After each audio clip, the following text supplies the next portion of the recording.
बातचीत करने के लिए हम सिक्योरिटीज के आस्था जैन मौजूद हैं। ये शो ट्विटर फेसबुक पर लाइव भी है, तो अपने सवाल आप वहां भी भेज सकते हैं। और साथ ही जो क्वेरीज आपने हमें ऑलरेडी व्हाट्सएप पर भेजी हुई है उन पर तो चर्चा करेंगे ही। आस्था नमस्कार, पहले तो कल के लिए कोई आउटलुक दीजिए, क्या व्यू है? नमस्ते दीपाली, जिस तरह से आपने बताया मार्केट में बढ़िया आज तेजी थी, तो कल का आउटलुक भी पॉजिटिव है। सबसे पहले अगर मैं यहाँ पे निफ्टी की बात करूँ तो मुझे ऐसा लगता है कि 14,000 का जो लेवल है वो हमें क्रॉस होता हुआ नजर आना। दोस्तों, अगर आप बाजार में ट्रेडिंग या निवेश करते हैं और अभी भी ब्रोकरेज के नाम पर अपने हजारों लाखों रुपए बर्बाद कर रहे हैं, तो अब बदलिए और देश के सबसे अच्छे और भरोसेमंद ब्रोकर एंजल ब्रोकिंग के साथ में जुड़िए, जहां पर आपका ब्रोकरेज कुछ भी नहीं लगता है। ब्रोकरेज लगता है तो सिर्फ इंट्राडे ट्रेड में, वह भी सिर्फ 20 रुपये। तो लिंक डिस्क्रिप्शन में है, वहां पर जाकर आप अपना अकाउंट ओपन करा सकते हैं एंजल ब्रोकिंग से। चाहिए आने वाले कुछ दिनों में। इनफैक्ट निफ्टी की अगर मैं लॉन्ग टर्म की भी बात करूं तो 14,000 14,240 तक के भी लेवल्स हमें देखने को मिल सकते हैं। वहीं जिस तरह से आपने बताया बैंक शेयरों में भी आज तेजी थी, तो बैंक निफ्टी भी मुझे यहाँ पे काफी पॉजिटिव लगता है। और बैंक निफ्टी की बात करें तो 32,300 तक के स्तर हमें आने वाले दिनों में बैंक निफ्टी में भी देखने को मिल सकते हैं। लेकिन 30,500 का काफी इंपॉर्टेंट सपोर्ट है, तो उसका स्टॉप लॉस बना के बैंक निफ्टी में लॉन्ग पोजिशन कंटिन्यू करनी चाहिए। वहीं अगर निफ्टी की बात करें तो 13,770 के स्टॉप लॉस के साथ लॉन्ग पोजीशंस कंटिन्यू करनी चाहिए 14,240 के लक्ष्य के लिए। ठीक है, चलिए सवाल जवाब के सिलसिले को शुरू करते हैं। पहले कॉलर प्रियंका हमारे साथ है दिल्ली से। प्रियंका नमस्कार, बताइए सवाल अपना। नमस्ते मैम, मेरे पास फेडरल बैंक के 500 शेयर्स है। मैंने इन्हें 67.20 रुपीज़ में खरीदा था। तो एक्चुअली आज मार्केट जब मूव कर रहा था, बैंक के काफ़ी शेयर्स चले, पर ये इतना मूव नहीं किया। तो क्या राय है इस शेयर में?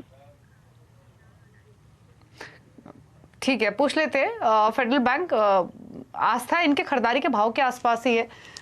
67 रुपए की इनकी बाइंग है। जानना चाहती हैं क्या करना चाहिए इनको, तो होल्ड रखें? जी बिल्कुल दीपाली, ऑल्दो जिस तरह से इन्होंने बोला कि आज इतना मूव नहीं किया था, बट स्टिल मुझे ऐसा लगता है कि जो पोजीशंस यहाँ पे चार्ट बनी हुई है, तो अप ट्रेंड यहाँ पे आगे जाते हुए भी जारी रहना चाहिए। मेरे हिसाब से बिल्कुल इनको कंटिन्यू करना चाहिए, लेकिन स्टॉप लॉस 57 के आसपास का लगाएंगे तो बेहतरीन रहेगा। 57 के स्टॉप लॉस के साथ पोजिशन को कंटिन्यू करें। आगे जाते हुए 87 से 90 तक के टारगेट्स हमें देखने को मिल सकते हैं। 87, 89 की टारगेट्स एक्सपेक्टेड है, होल्ड कीजिए। विपिन प्रजापति ने सवाल भेजा है फेसबुक के जरिए अहमदाबाद से। बजाज फाइनेंस के 80 शेयर्स इनके पास 2600 के प्राइस पर, और बजाज फिनसर्व के 16 शेयर हैं 5100 के भाव पर। तो अच्छे मुनाफे में ये बैठे हैं, दोगुना हो चुका है इनका निवेश बजाज फाइनेंस में, और बजाज फिनसर्व में भी जो इनकी पोजीशन है वो प्रॉफिटेबल है। आस्था प्रॉफिट्स ले ले यहाँ पर या फिर होल्ड रखें? जी बिल्कुल, सबसे पहले बजाज फाइनेंस की बात करें दीपाली, अच्छा खासा मुनाफा हो रहा है। जैसा आपने बोला 2600 के आसपास लिया है, तो बहुत ही बेहतरीन मुनाफे में है। मेरे हिसाब से बिल्कुल यहाँ पे थोड़ा सा मुनाफा 1/4 ऑफ पोजीशन में बुक करना चाहिए। 3/4 ऑफ पोजीशन को कंटिन्यू करें, लेकिन स्टॉप लॉस के साथ 4850, 48, 49 का स्टॉप लॉस लगा लें बजाज फाइनेंस में। उसके नीचे जाता है तो थोड़ा हो सकता है कि और गिरावट कह रहा है, बट ये स्टॉप लॉस काफी इनको यहाँ पे सेफ्टी प्रदान करेगा। तो 4850 के स्टॉप लॉस के साथ बजाज फाइनेंस में अपनी पोजीशन को यहाँ पे कंटिन्यू करें। 3/4 ऑफ पोजीशन, 1/4 में प्रॉफिट बुक करने की सलाह रहेगी। दूसरा सवाल इनका बजाज फिनसर्व पे था, जिसमें कि तकरीबन 5100 के आसपास की इनकी खरीद थी।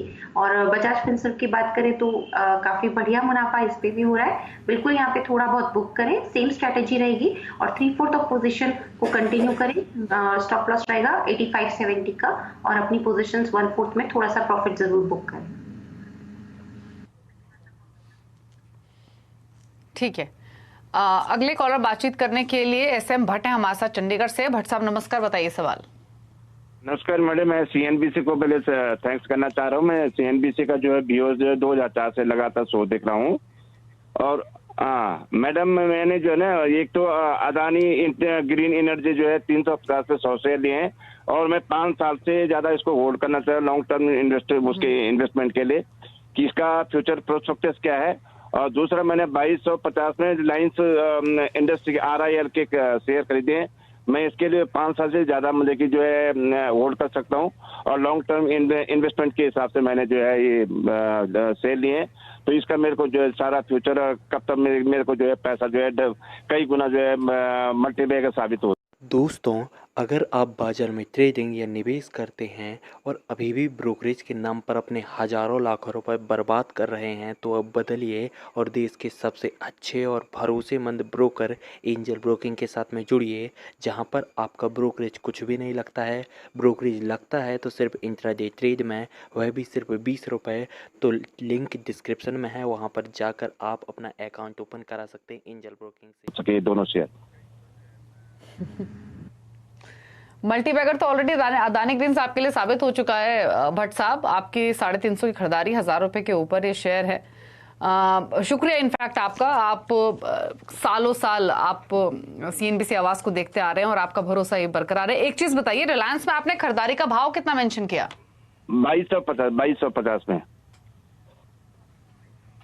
2250, ठीक है। यानी रिलायंस आपकी खरीदारी से थोड़ा नीचे है। अदानी ग्रीन्स आपको ऑलमोस्ट दुगना तिगना रिटर्न दे रहा है। आस्था बताइए, अदानी ग्रीन्स, रिलायंस, अदानी ग्रीन्स पर इनफैक्ट क्वेश्चन ज्यादा इंपॉर्टेंट है क्योंकि ऑलरेडी इनकी जो निवेश की राशि है वो दोगुना बढ़ चुकी है और ये अभी भी 5-7 साल रख सकते हैं। क्या सजेशन होगा दोनों शेयर्स में? जी दीपाली, बिल्कुल। सबसे पहले तो इन्हें मैं बधाई दूंगी, काफी बढ़िया प्रॉफिट अदानी ग्रीन में हो रहा है। लेकिन इन्होंने जिस तरह से टाइम पीरियड यहाँ पे 5 साल बोला है और इतना लंबा अगर वेट कर सकते हैं तो मैं इन्हें ये नहीं कहूंगी कि थोड़ा सा प्रॉफिट बुक करें, क्योंकि लॉन्ग टर्म नजरिया है तो बिल्कुल होल्ड करिए। शॉर्ट टर्म के हिसाब से देखा जाए तो मुझे ऐसा लगता है 1220 1240 तक जा सकता है, लेकिन क्योंकि लॉन्ग टर्म की क्वेरी है तो मेरे हिसाब से 1600 तक के भी लेवल्स हमें लंबे समय में 1 या 2 साल में देखने को मिल सकते हैं। तो अदानी ग्रीन में मैं यहाँ बने रहने की सलाह दूंगी।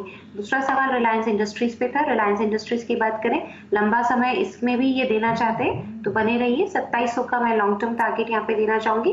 लेकिन अगर शॉर्ट टर्म की भी बात करें तो 1830 का स्टॉप लॉस रहेगा। 2090 या फिर 2170 जो चार्ट्स पे यहाँ पे पोजीशन बनी हुई है उसको देखते हुए लगता है कि ये लेवल्स हमें देखने को मिल सकते हैं आने वाले समय में। तो होल्ड करने की सलाह है लॉन्ग टर्म के सबसे दोनों ही शेयर्स। कुलश्रेष्ठ वर्धान ने हमें एक फेसबुक के जरिए सवाल भेजा है एचडीएफसी लाइफ पर। इनके पास 300 शेयर्स हैं और 668 की इनकी बाइंग है और व्यू इनका शॉर्ट टर्म है। तो शॉर्ट टर्म के हिसाब से आस्था एचडीएफसी लाइफ पर बताइए, इनके भाव से फिलहाल ऊपर है, क्या करना चाहिए? जी बिल्कुल, आज थोड़ा सा हमने मुनाफा वसूली भी इस काउंटर में देखी थी, बट स्टिल मैं इन्हें सलाह दूंगी 668 की खरीद है तो चाहे तो उसी का एक स्टॉप लॉस रख ले, बट पोजीशंस को कंटिन्यू करें। मेरे हिसाब से अगर ये स्टॉप लॉस भी ट्रिगर हुआ तो दिक्कत नहीं है, बिल्कुल नो लॉस नो प्रॉफिट की सिचुएशन में निकलेंगे। लेकिन अगर ये तेजी आई तो मुझे लगता है कि आगे जाते हुए 700 तक के भी लेवल्स देखने को मिल सकते हैं। तो कॉस्ट प्राइस का स्टॉप लॉस रखते हुए पोजीशंस को कंटिन्यू करने की सलाह रहेगी 680 से लेके 700 के लक्ष्य के लिए शॉर्ट टर्म टारगेट से। ठीक है, संजीव है हमारे साथ दिल्ली से फोन लाइन पर बातचीत करने के लिए। संजीव जी नमस्कार, बताइए सवाल अपना। हेलो, हाँ नमस्कार मैम। मैंने इंडिया बुल हाउसिंग फाइनेंस के शेयर परचेज करे थे जब इसका रेट 1400 रुपए था, लेकिन अभी इसका रेट काफी नीचे आ गया और मैं इसको करते करते इसका में जो एवरेज प्राइस है 380 अप्रोक्सीमेट है मेरे पास और क्वांटिटी 300 शेयर्स की है। मैम अभी क्या करना चाहिए?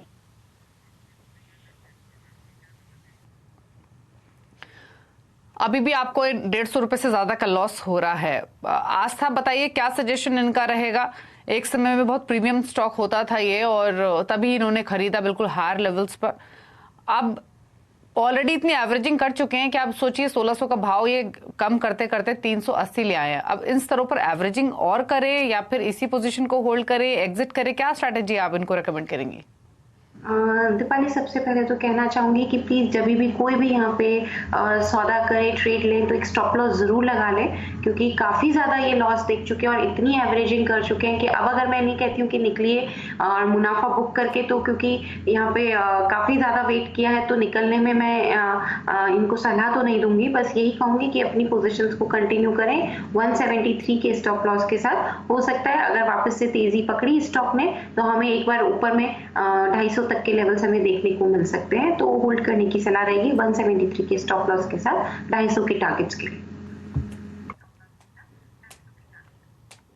ठीक है, यदवेंद्र प्रताप सिंह ने एक सवाल भेजा है ट्विटर के जरिए। आस्था, दीपक नाइट्राइट पर ही आपका व्यू लेना चाहते हैं। 525 के प्राइस पर 100 शेयर इन्होंने खरीदे हुए हैं और ये इनको इस स्टॉक को 10 साल तक भी रख सकते हैं, तो इतना लंबा होल्ड करना चाहिए या फिर नहीं? और साथ ही इस स्टॉक में अब क्या करें, प्रॉफिट्स में अच्छे ले लें या फिर रखें? सबसे पहले तो 525 के आसपास का लिया हुआ काफी बढ़िया मुनाफा हो रहा है। मेरे हिसाब से तो लॉन्ग टर्म, क्योंकि नजरिया है 5 साल का, तो रखने में ही यहाँ पे समझदारी रहेगी, तो होल्ड करें। लेकिन मार्केट क्योंकि काफी वॉलेटाइल रहता है, तो मेरे को ऐसा लगता है कि थोड़ा थोड़ा मुनाफा जरूर यहाँ पे बुक करते जाएं, ताकि एक तरह से कैपिटल जो रहती है वो सेव हो सके हमारी, और कैपिटल को कोई प्रॉब्लम नहीं हो।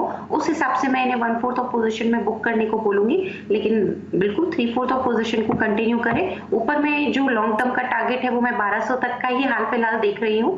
5 साल का नजरिया है, हो सकता है टारगेट और बड़ा हो, बट हाल फिलहाल आने वाले एक साल का अगर मैं नजरिया रखती हूँ तो 1200 तक के लेवल्स देखने को मिल सकते हैं, तो बिल्कुल होल्ड करने की सलाह रहेगी।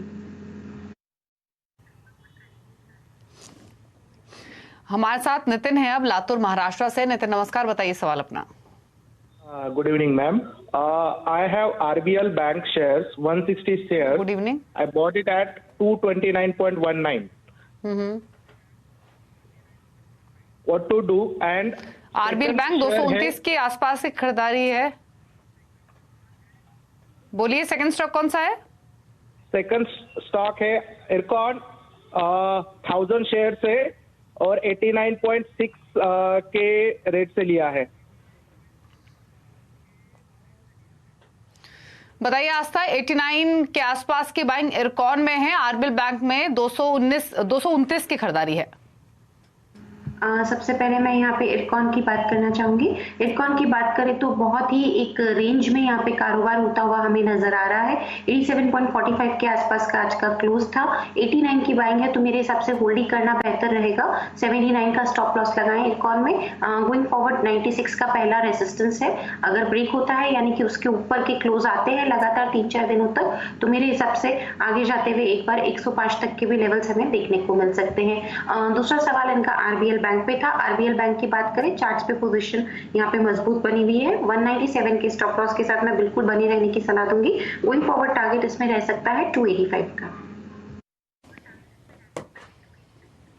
ठीक है, दोनों ही स्टॉक्स होल्ड करने की सलाह है।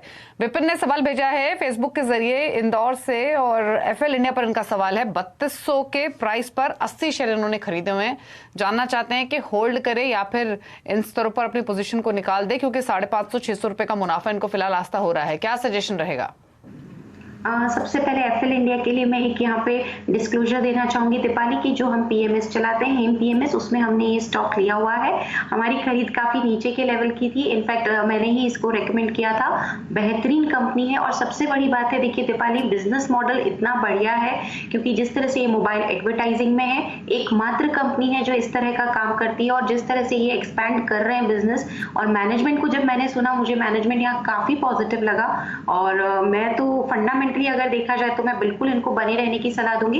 लेकिन टेक्निकली क्योंकि थोड़ा बहुत यहाँ पे वॉलेटिलिटी आती है, तो उस नजरिए से देखें तो एक रेंज बाउंड टेरिटरी यहाँ पे हमें देखने को मिल रही है, 3500 से लेके 4100 के बीच में। मेरे हिसाब से 3500 के आसपास का एक स्टॉप लॉस लगा लें। बिल्कुल पोजीशंस को कंटिन्यू करिए और रिजल्ट्स पर कड़ी नजर रखिए। मुझे उम्मीद है रिजल्ट्स काफी बढ़िया आएंगे इस कंपनी की तरफ से।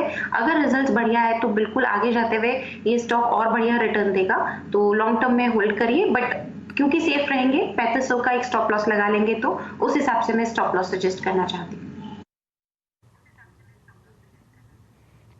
ठीक है, अगले कॉलर राहुल है हमारे साथ इंदौर से फोन लाइन पर। राहुल नमस्कार, बताइए सवाल अपना। Hello, good evening.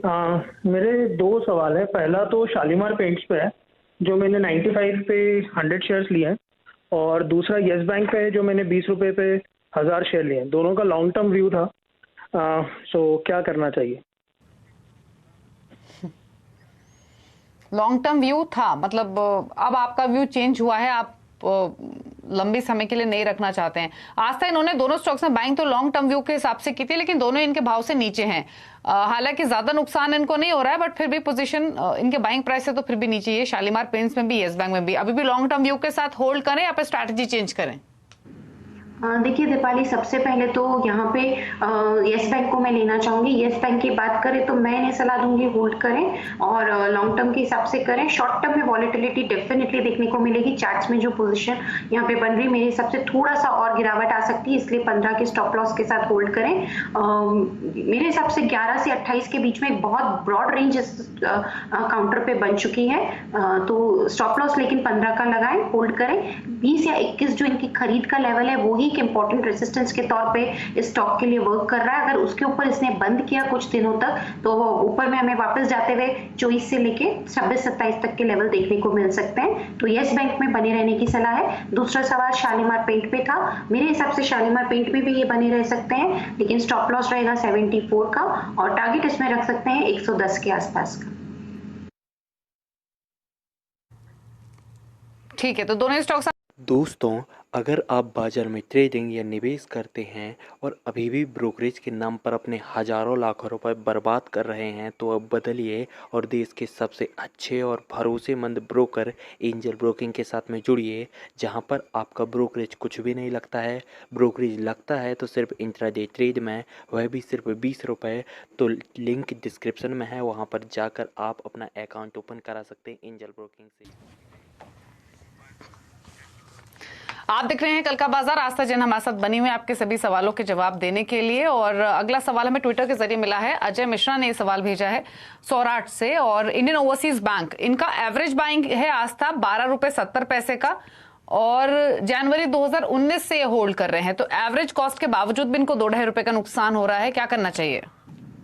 जी बिल्कुल, सबसे पहले तो यही चीज़ है कि स्टॉप लॉस ज़रूर लगा लें। स्पेशली जो ये बैंक्स रहते हैं वहाँ पे इकोनॉमी का काफ़ी ज़्यादा असर पड़ता है, वॉलेटिलिटी काफ़ी रहती है, तो एक स्टॉप लॉस के साथ हर यहाँ पे ट्रेड में काम करें, हमेशा फ़ायदेमंद रहेंगे। अब अगर मैं इंडियन ओवरसीज़ की पर्टिकुलरली बात करूँ तो एक रेंज में ये कारोबार करता हुआ हमें नजर आएगा।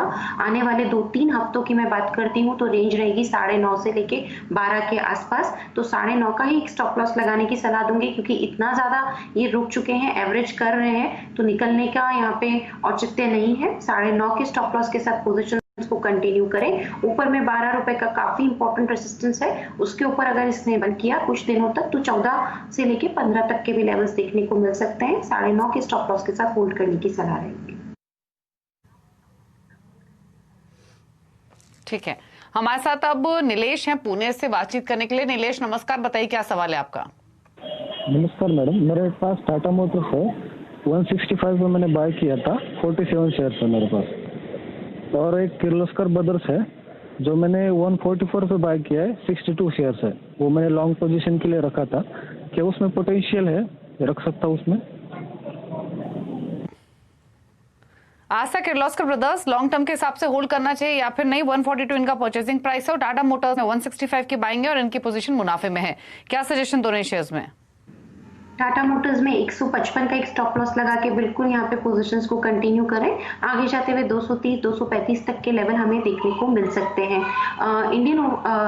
किर्लोस्कर ब्रदर्स की अगर हम बात करें तो किर्लोस्कर ब्रदर्स में थोड़ा सा अभी यहाँ पे हो सकता है कि वॉलेटाइल बने सेशन, थोड़ी वीकनेस भी हमें देखने को मिले, बट मेरे हिसाब से इसमें भी होल्ड किया जा सकता है। स्टॉप लॉस स्ट्रिक्ट रहेगा 110 का, और इसमें जो लेवल्स मैं देख रही हूँ 140-50 का एक इंपॉर्टेंट रेजिस्टेंस है। अगर वो ब्रेक करता है तो वापस एक तेजी आ सकती है जो स्टॉक को 160-170 तक के लेवल्स तक ले जा सकती है।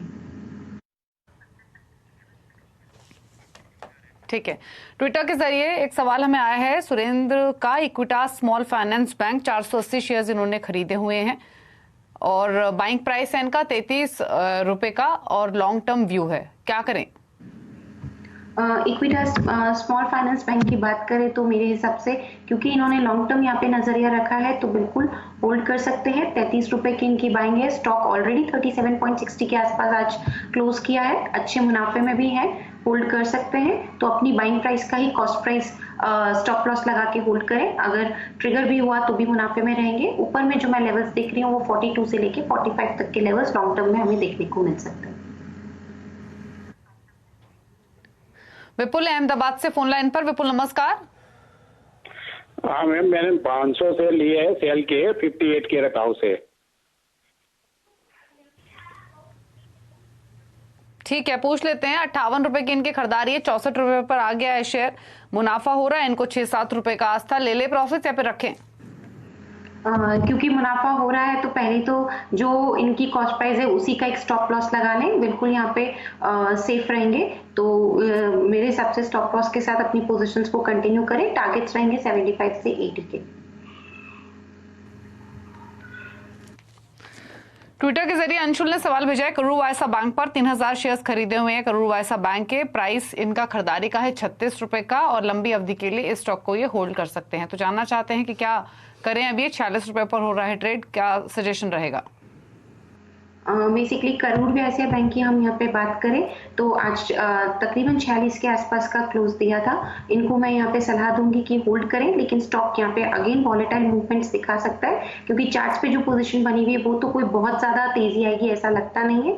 इसलिए सेफ अगर ये चलना चाहते हैं तो 37 के स्टॉप लॉस के साथ पोजीशंस को कंटिन्यू करें, 50 के लेवल को क्लोजली वॉच करें। उसके ऊपर अगर इसने क्लोज दिया तो आगे जाते हुए हमें यहाँ पे 55 से 58 तक के लेवल्स देखने को मिल सकते हैं। तो होल्ड करने की सलाह है। 37 रुपए का एक स्टॉप लॉस लगाइए, 50 रुपए के लेवल को वॉच कीजिए, वो निकलेगा तो शायद मोमेंटम बढ़े इस स्टॉक में। फिलहाल इतने ही सवाल करेंगे शामिल शो में। शुक्रिया आस्था, कोई डिस्क्लोजर आपकी ओर से? शुक्रिया दीपाली। और आज जो भी स्टॉक्स हमने डिस्कस किए हैं हो सकता है हमारे जो पीएमएस है हेम पीएमएस उसकी होल्डिंग में वो स्टॉक हो, बट मेरी पर्सनल पोजीशन में कोई भी स्टॉक नहीं है। शुक्रिया इस शो का हिस्सा बनने के लिए। और